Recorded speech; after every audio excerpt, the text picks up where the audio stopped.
크리스마스입니다. 기쁨의 성탄절이 되기를 바랍니다. 그 사람들은 기쁨을 찾는 거잖아요. 예를 들어서 뭐 돈을 추구한다, 어떤 뭐 스포츠다, 뭐 월드컵이 끝나서 그 결승전이 그렇게 그 전 세계를 울리는, 그 전 세계를 열광케 하는 그런 것들을 보았는데, 어쨌든 우리가 그 공부하는 것도 일하는 것도 성공하는 것도 다 어떻게 보면은 물질 추구잖아요. 그렇죠? 그러나 그 물질이 우리들에게 기쁨을 줄 수 있느냐 하는 문제는 다른 거예요. 그렇죠? 어, 지금 우리들에게 그 실제적으로 우리들에게 필요한 거는 그 물질이면서 그 물질이 우리들에게 기쁨이 된다는 거거든요. 그렇죠. 우리에게 기쁨이 필요한 거예요. 그래서 그 사람들이 그 스포츠에 열광하는 것도 마찬가지예요. 그러니까 뭔가 이 채워지지 않는 기쁨이 있는 거예요. 그래서 우리가 이 크리스마스가 뭐냐 할 때 사실은 이 본문 46절, 47절을 보면 기쁨이에요. 우리에게 기쁨이라는 겁니다. 형제자매 여러분, 예수님이 우리에게 기쁨으로 오신 거예요.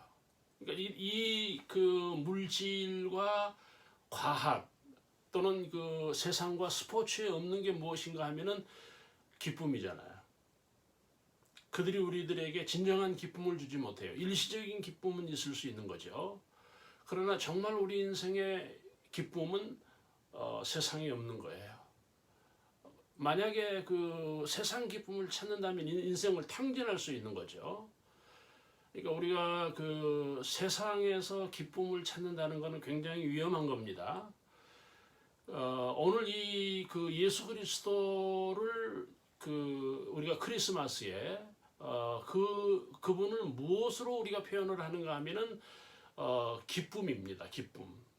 다시 말하면 복음이라는 거예요. 복음. 그러니까 예수님이 뭐냐? 복음이에요. 그러니까 우리가 예수님이 천국이고 예수님이 구원이고 하는 문제는 뭐 신학적이고 교리적이고 저는 이 시간에 그 말씀을 드리려고 하는 것은 아니고 예수 그리스도가 오늘 우리 시대의 복음이라는 겁니다. 기쁨이라는 거예요. 여러분, 우리는 먹으면 삽니까? 건강하면 삽니까? 그렇지 않아요. 기쁨이 있어야 사는 거예요. 그런데 그 기쁨의 원천이 예수 그리스도, 더 나아가서는 복음이라는 겁니다. 여러분, 복음을 깨닫지 못한 예배자들, 복음을 깨닫지 못한 이 신앙인들이 대단히 많아요. 참 안타까운 겁니다. 여러분, 2022년 이 성탄절에 우리가 특별히 의미를 부여한다면 복음을 깨닫기를 바라요. 그 복음은 절대적인 거예요. 그 복음은 영원한 겁니다. 그 복음은 우리를 영원히 행복하게 할 수가 있다는 겁니다. 여러분, 그 복음을 받은 사람이 누굽니까? 마리아, 처녀, 어린 처녀잖아요. 약혼 중이었는데 그가 예수 그리스도를 받은 거예요. 그런데 그가 예수 그리스도를 받는다는 것은 그 인생에 굉장한 어떤 손실이잖아요. 왜 그런가 하면 성령으로 잉태해서 그 몸에 아기 예수가 임신된 거잖아요. 그렇죠? 근데 여러분, 이 부분을 사회적으로 받아들일 수 없는 거예요. 교회도 받아들일 수 없는 거고, 여러분, 그 이웃이나 가족들이 이 부분을 받아들일 수 있겠습니까? 받아들일 수 없는 거죠. 자기의 행위가 없이 성령의 역사로 자기 몸에 아이가 잉태됐다는 겁니다. 그런데 이 마리아는 이 예수 그리스도를 받아들입니다. 왜 받아들였습니까? 그는 복음을 받아들인 거예요. 예수는 복음이에요. 인류의 구원이에요. 여러분, 인간의 진정한 축복이 예수 그리스도잖아요. 그 예수 그리스도를 처녀의 희생을 감수하면서 받아들인 거예요. 왜라고요? 기쁨이라는 거예요. 복음이라는 겁니다. 형제자매 여러분, 우리가 믿음으로 산다, 뭐 우리가 그 십자가의 길을 간다, 뭐 신앙을 갖는다, 뭐 여러 가지 어려움이 있죠.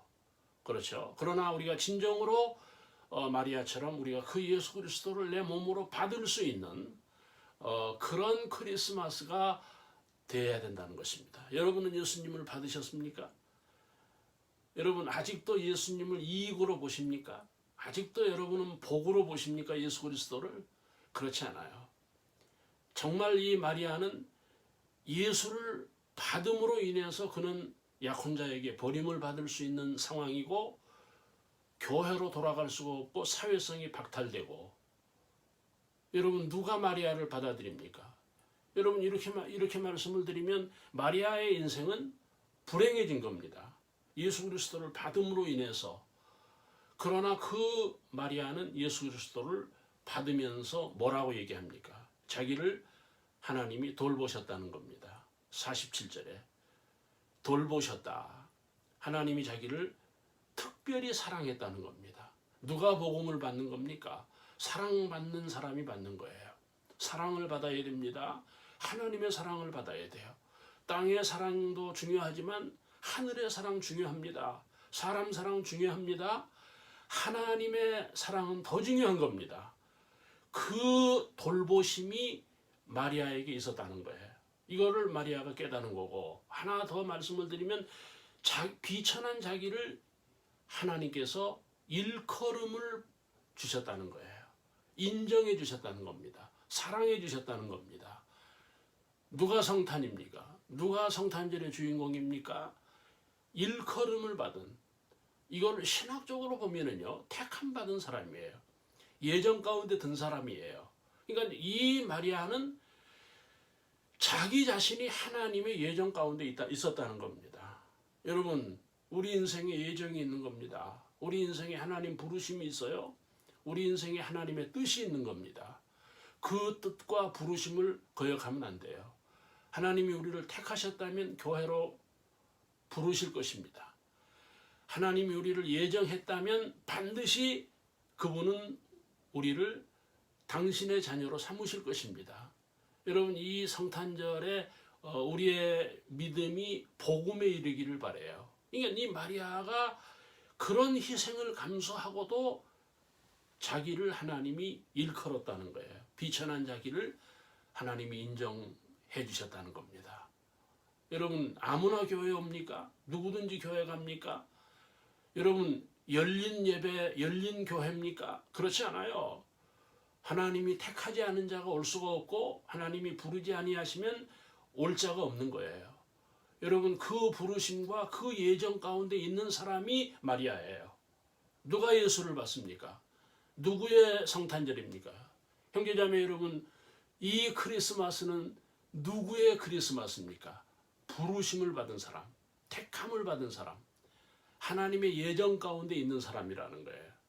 다시 한번 말씀을 드리면, 여러분, 하나님의 뜻을 거역하면 안 돼요. 하나님의 부르심을 거역할 수 없다는 거예요. 왜요? 마리아가 하나님의 택하심, 하나님의 부르심에 응답한 거예요. 그거는 희생이었고 자기 인생에 대한 치명상이었지만, 그는 오늘 이 본문을 보시면은 내 영혼이 주를 찬양하며, 그 희생, 그 고통, 그 치명상에서 자기는 찬양한다는 겁니다. 노래한다는 겁니다. 여러분, 우리에게도 이런 절대적인 믿음, 정말 복음에 굳게 서는 그런 크리스마스가 되기를 주의 이름으로 축원합니다.